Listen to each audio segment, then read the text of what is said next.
ಗುರುಜಿ, ಇನ್ನು ಮುಂದಿನ ರಾಶಿ ಕನ್ಯಾ ರಾಶಿ. ಈ ರಾಶಿಯವರಿಗೆ ಈ ಯುಗಾದಿಯ ಹೊಸ ಸಂವತ್ಸರ ಯಾವ ರೀತಿ ಫಲಾನುಫಲಗಳನ್ನ ತಂದ್ಕೊಡುತ್ತೆ?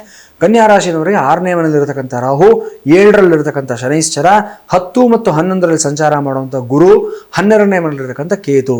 ಓವರ್ ಆಲ್ ತಗೊಂಡ್ರೆ ನಿಮಗೆ ಶುಭ ಫಲಿತಾಂಶಗಳೇ ಜಾಸ್ತಿ ಇದೆ ಅಂತ ಹೇಳಬೇಕಾಗತ್ತೆ. 6ನೇ ಮನೆಯಲ್ಲಿರತಕ್ಕಂಥ ರಾಹು ಹಳೆಯ ರೋಗಗಳಿಂದ, ಹಳೆಯ ಸಾಲಗಳಿಂದ ವಿಮುಕ್ತಿಯನ್ನು ಕೊಡಿಸ್ಕೊಡ್ತಾನೆ.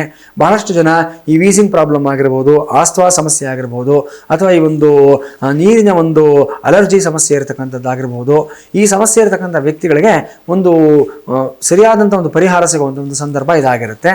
ಹಾಗೆ ಒಂದಷ್ಟು ಶತ್ರುಗಳು ಅಷ್ಟೇ ನಿಮಗೆ ಈ ಸಮಯದಲ್ಲಿ ಸ್ವಲ್ಪ ಮೆತ್ತಗಾಗ್ತಾರೆ, ನಿಮ್ಮ ಜೊತೆ ಒಂದು ಕಾಂಪ್ರಮೈಸ್ಗೆ ಬರ್ತಾರೆ.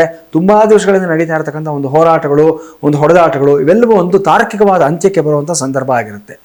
ಸಪ್ತಮದಲ್ಲಿರತಕ್ಕಂಥ ಶನೈಶ್ಚರ ಮಾತ್ರ ವೈವಾಹಿಕ ಜೀವನವನ್ನು ಸ್ವಲ್ಪ ಮಟ್ಟಿಗೆ ತಟಸ್ಥ ಮಾಡ್ತಾನೆ.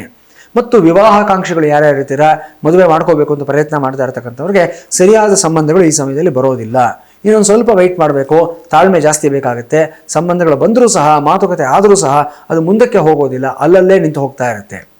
10 ಮತ್ತು 11ನೇ ಮೇಲೆ ಇರತಕ್ಕಂಥ ಗುರು ಮಾತ್ರ ಎಕ್ಸಲೆಂಟ್ ರಿಸಲ್ಟ್ಸ್ನ ಕೊಡ್ತಾನೆ. ಪರ್ಸನಲ್ ಲೈಫಲ್ಲೂ ಒಳ್ಳೆಯ ಗ್ರೋತ್ ಇರುತ್ತೆ, ಪ್ರೊಫೆಷನಲ್ ಲೈಫಲ್ಲೂ ಅಷ್ಟೇ ತುಂಬ ಅದ್ಭುತವಾಗಿರತಕ್ಕಂಥ ಗ್ರೋತ್ ಇರುತ್ತೆ. ನೀವು ಯಾವುದೇ ಪ್ರೊಫೆಷನಲ್ಲಿರಿ, ಬೋನಸ್ಸು, ಇನ್ಕ್ರಿಮೆಂಟು, ಲಾಭಗಳು ನಿಮಗೆ ಕಟ್ಟಿಟ್ಟು ಬುತ್ತಿ ಆಗಿರುತ್ತೆ. ಕನ್ಯಾ ರಾಶಿನವರಿಗೆ ಏನು ತೊಂದರೆ ಇಲ್ಲ.